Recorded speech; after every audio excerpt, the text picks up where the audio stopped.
Let's welcome Dr. H.S. Nagaraja. The passion is one common thing for every one of us in life. But this is also a responsibility for the parents.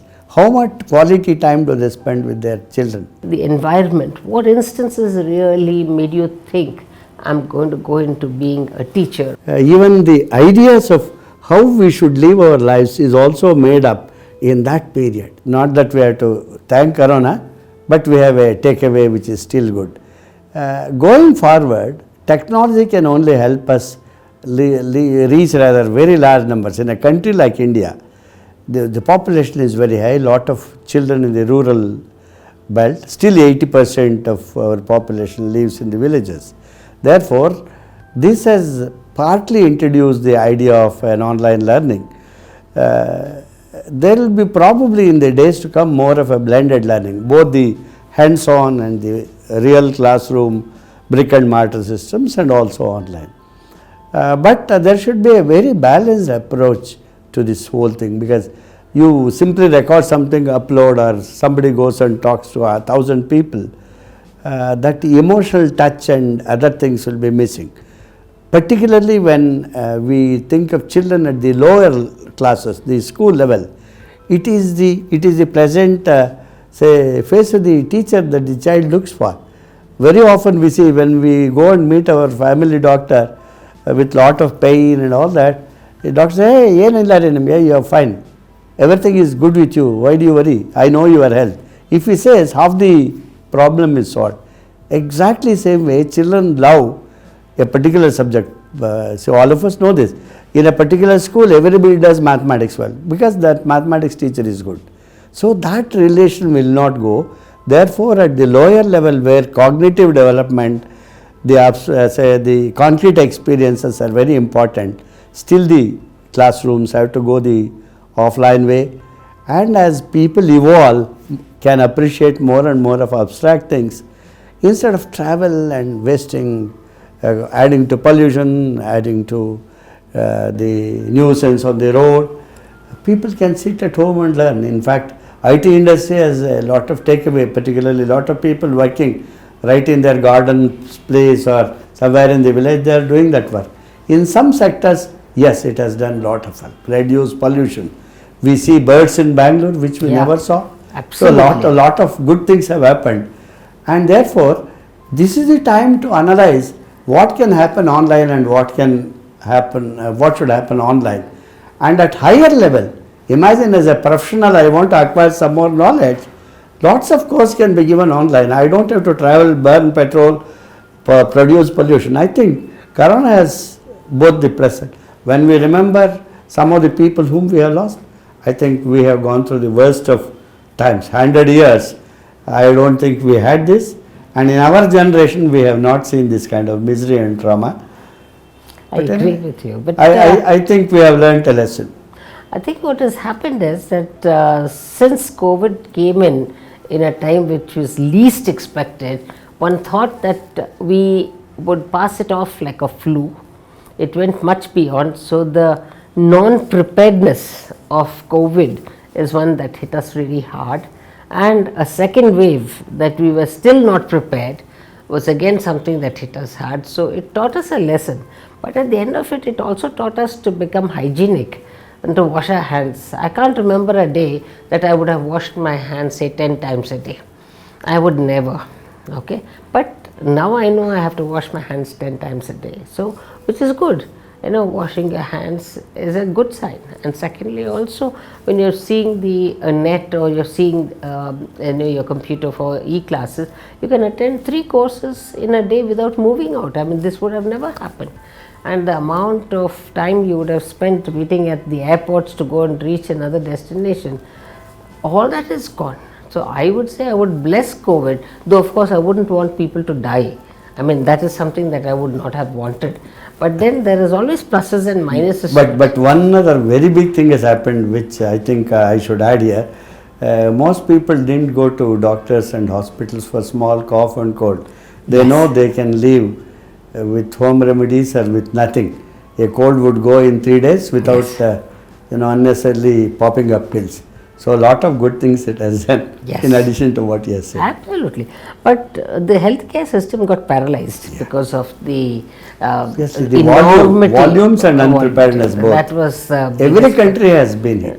in fact, our country did much better than so many In other fact, countries. yes. And we've been able to Cross manufacture 100 the vaccine. crore jabs. Absolutely. I We've don't done- think it's a joke. But this has happened only because of the preparedness and also the immunity of our country. Exactly. It's good. It's In good. fact, a country which was blamed as being unhygienic and all that, That has really is not helped true. us. At personal levels, we had better hygiene in this country. Our personal hygiene was always high. We would take a bath every day. When a farm worker or a farmer in the village comes out of his fields, he would wash his hands and then only enter the house, which is not seen in many other countries. So And they that wouldn't way, wear the our chappals. culture has protected us. Yes, the culture has protected us. But now going back again, a teacher is a teacher who actually has a discipline. But apart from a discipline and the kind of discipline you actually created in yourself doing this organization called BASE, how did this come about? When did you start BASE and how BASE did you was started in 1991, as you introduced, with only 3 students, and it grew to a size of about 14,000 and odd students and about 450 to 500 people who could sort of work for this organization. That was a great revelation as a teacher who sought myself a job at the age of 22, could do that at 45. I worked in a formal system for 25 years, at the end of which I could build. In that sense, the entrepreneur element in me and the social commitment of catering to a slightly different facility which was missing at that time could surface. So that was, and secondly, at BASE, we always said learning fundamentals and enjoying learning should be the basis. We never thought we should sort of push them for marks and exams and so on and so forth, because all these so-called entrance exams are considered to be exams to cram and somehow crack the exam fast and get more marks. That was not the case when we built BASE, and the students would not have invigilators. And I didn't keep an attendance register for my staff. 400 people were working, there was no attendance register. So it taught me a lot of values, like you should trust people. Students didn't want an invigilator, nor did we ever think of invigilators. They would take a question paper, sit in some corner and answer promptly. How would I see the values of these students otherwise? Today we talk of malpractice and all that. So creating systems is also a part of any profession, be it a medical profession or teaching profession or any other profession. Building values and the ethos also was something which I could get from BASE. That was very good, because I remember visiting BASE because my son studied with you and I have great regard for that institution. And I also felt that on the top floor of BASE, you had your hobby and your passion as well. And it will be surprising as to how BASE as an educational institution, and then you used to spend time with your plants and your babies. You made miniatures of all the plants. I mean, I would have thought that the ficus tree would be huge, and and then you made a miniature of that, and that miniature looked so similar to the big ficus plant. Now, when did you develop the interest in bonsai? In fact, I come from a village, I told you, and I lived with nature in a very inclusive way, and in a city like Bangalore, getting to live with lot of plants is difficult. So that pushed me into that hobby, and my brother was doing it. My mother loved lot of plants and she used to nurture. So that put me into this hobby, and somewhere it's about roughly 50 years I have been into the hobby of that. I nurtured 2 things, young students and young plants. And on the one side, we did a program called Tapas in BASE, where the poorest of children in Karnataka would be trained. About 50 children each year would be trained for IIT, and those couldn't even travel to Bangalore. that kind of students, and they are all now with their BTechs from IITs or NITs and post graduations, seeing the human life, and the other side is the plants, which are also 50-year-old, and even now cultivate our culture bonsais. I have trees as old as 70, 80 years with me, and I spend my morning hours with that, and that gives me a lot of energy. So, what exactly does this bonsais do? Because many of my viewers would want to know, how do you create a bonsai out of those regular plants? What is the extra that you need to do for them? Accepting the love, they don't ask for anything more. And in fact, let me tell you, you take any plant, particularly bonsais have to be made from perennials, the long-term trees, not the ones which live for 2 years, 3 years. Take a regular tree sapling, put it in a pot so that it grows well for a few years and has enough branches so that it has the semblance of its parent, in the sense, it should resemble a tree. Then put it into a shallow container and give it the same treatment as you would give for any other plant. What happens to those roots and all that? Then it starts growing big and It depends on the availability. In fact, plants practice communism much more than we do that. They will distribute the available nutrients to all the... Do you have to cut the roots and trim the roots? Not necessarily. Sometimes maybe if it is too hard and it can't sit in that shallow container, you may have to cut. And the branch roots survive, and water it regularly because the soil can get dry very fast.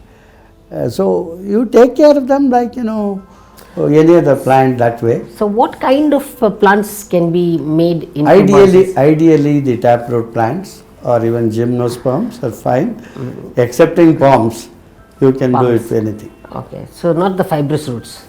Fibrous roots, for example, most of these pinuses and other trees, even fibrous root systems do survive. But they should be, in fact, the temperature and other conditions are a little different for most of these, say, junipers and others. What about those vegetables? I remember even tangerine oranges you had actually put. No, they are shrubs actually. Shrubs. Those which grow 7-8 feet, the oranges, they can be made, excepting grass and palms. Anything should be a bonsai, but very orthodox bonsai essentially means for trees. For trees surviving for 100 years, 200 years. In fact, like the banyan trees and all that. The banyans and the people trees and all that. In fact, ficus is available in plenty in this country. Yes, ficus. Easy to maintain, and they are native to this place. So all these are what, the Caesalpinaceae and the Papilionaceae kind of these things. What kind of infections can they have? Anything that its parent can get, this also gets. So you have to treat them also. I think ideal thing is to clean it. If your child's skin has a, say, bird fall or something like that, all that you need is to clean it. So you clean those leaves. Don't spray harsh pesticides and chemicals. Treat them with love and affection. They flower, fruit. They give you so much joy. So how much of time do you spend with these plants every day? Every day I spend about, I do my walking along with my, say around my bonsai, so that will be about an hour. Yeah. They always say that the plants actually respond to you. Have you ever seen that happen with your bonsais? The moment, it's a question of your experience. See, forget the science part like what J.C. Bose and others did. But when you see your young plant with a new healthy leaf, you feel happy. Just like when your child laughed or walked the first few steps, when your child spoke, you felt happy. So also you see your plants flowering, fruiting. And where can you see the complete life cycle of a tree in the open? You can't go below near a tree every day in your road and observe it. But if you have a dozen bonsais, you see them in their entire life cycle. Therefore, it's something like, interacting with them and sharing the happiness. And so in this new facility that you have, you must be having the bonsais there as well. Yeah, in our Prayaga campus, we have a corner dedicated for bonsai. And I have probably the oldest tree, which is about 80 years old banyan is there. And at home I have about 150 bonsai trees. So that will be your children for life. Yeah, Huh? the attachment is as much as that. Okay. So you're the father and grandfather to them. Yeah, certainly. 80-year-old tree is, I have lived with it for 50 years. Wow, that's really amazing. Now let's go on to this new project that you have, Prayoga. Yeah. Now, Prayoga is experimentation or lab or whatever you say. Now, the present day education, you feel that the students do not have much skill hands on in the education. So, you felt that children need a kind of inquiring mind and not to be just handed over with something to mug up, so that they discover everything as they go along and then they Exactly. imbibe it. So once they imbibe it, then the retentivity in their mind is for life. So then they can extrapolate that into many other things, and that branches out into enormous capabilities.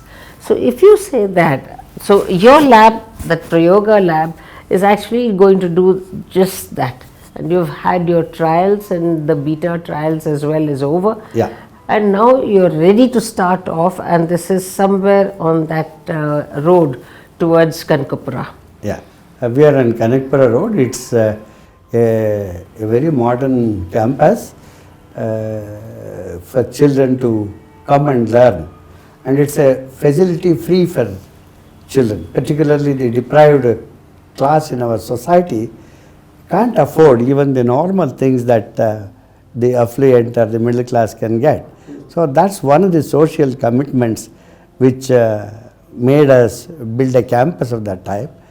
The second thing is, there is a saying, what I hear I forget, what I see I remember, what I do I understand. I learned swimming, let's say 40 years back.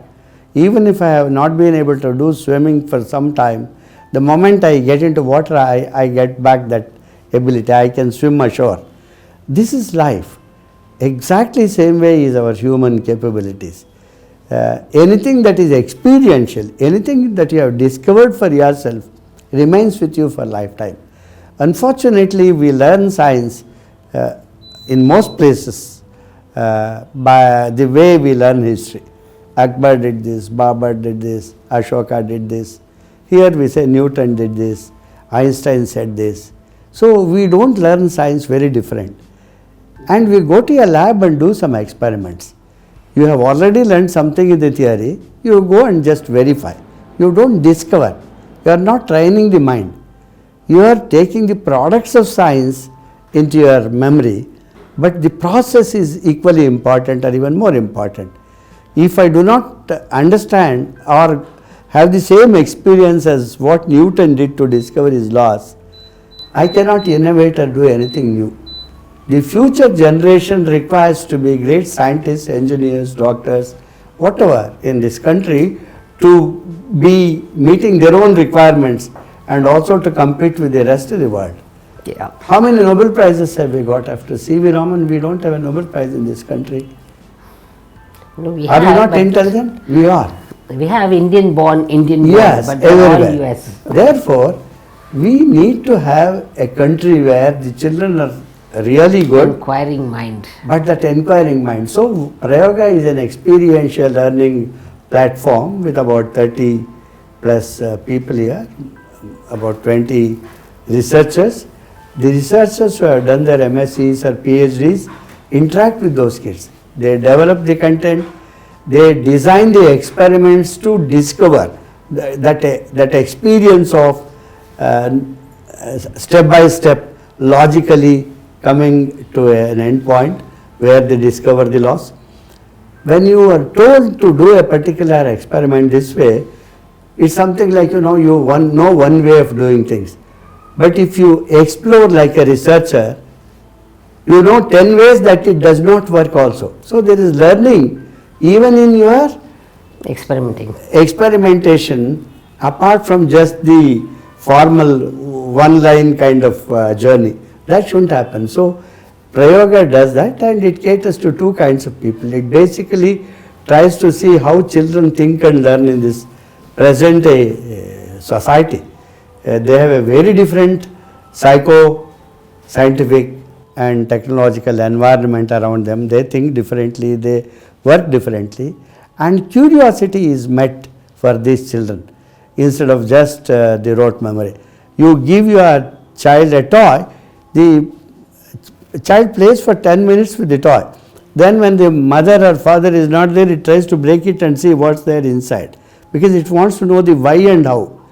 That does not come in the normal classroom.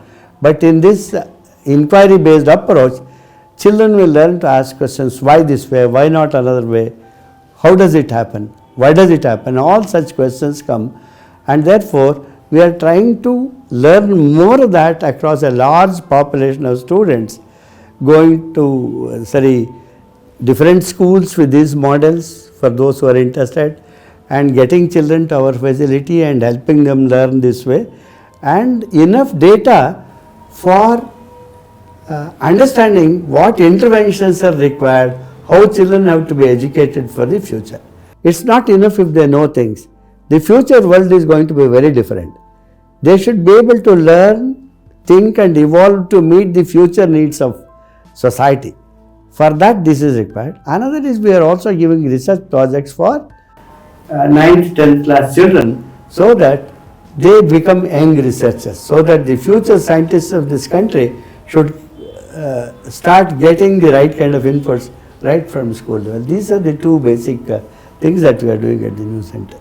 So with this Prayoga, is it going to be a residential kind of program, or is it going to be a weekend program? So it's going to approach the schools to get students to come there. How is the modus operandi? The method is something like this. This is a substitute for the conventional method of being told to remember and sort of write the exams. Therefore, we replace the method of learning. After all, the curriculum is same. Whatever children learn in their schools, they come and learn here, but the methodology is different. The children from schools are made to come once a week and spend the whole day, and they learn the science that they would learn in the school. Another model is we go to some schools and put up this facility for them, and this content etc. which we have done, the design of experiments, the design of the learning material are all given free for them. Therefore, the teachers get trained and we also help that. It is not a one-time visit or a short kind of visit, because 360 days you learn by one method, 5 days if you are exposed to something that does not help actually change the core thinking. So, it's a continuous process. So how many schools can you cover with this? At least with the present facility, we can cover about 5-6 schools on our campus. On the campus, yes. Yeah. But then there are so many schools, and what if the demand increases? How will you be able to escalate it? I think we are ready to actually take it up as a big task with more of our researchers, training those teachers in those schools, very schools where they work, and helping them establish this new model, and constantly support them by our research. See, it's something like, industries survive because of research happening, not necessarily in every industry. So, you have a central kitchen like thing, where you produce the stuff and distribute it in different places. So, this will be an R&D center, and we can help those teachers find solutions to their problems, or we enable them to find the solutions in their own context. So how much would these equipments cost if they have to sort of set it up in their own places?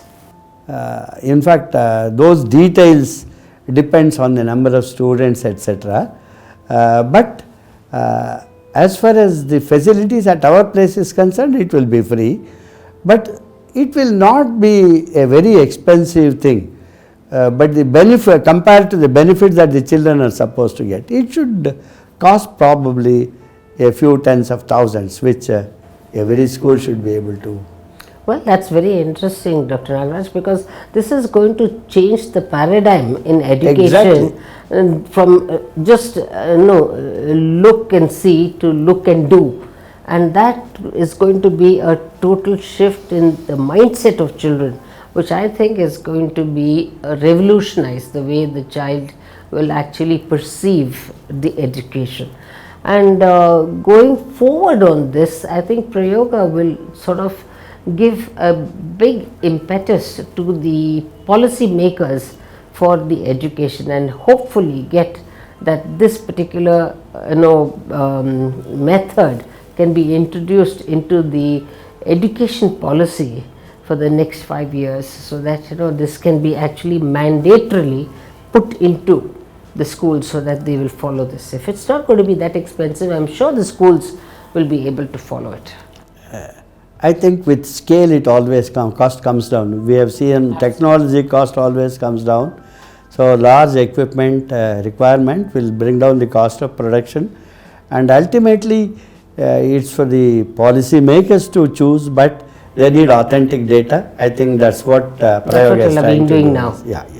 Well, that is wonderful, Dr. Nagaraj. It's been really wonderful talking to you about this, and I would like you to give your message. Obviously, you've been giving so much of message to me, but I would like you to give your message, because there will be so many aspiring students who are listening to your talk today, and your message to the aspiring students who want to be like you, a teacher par excellence.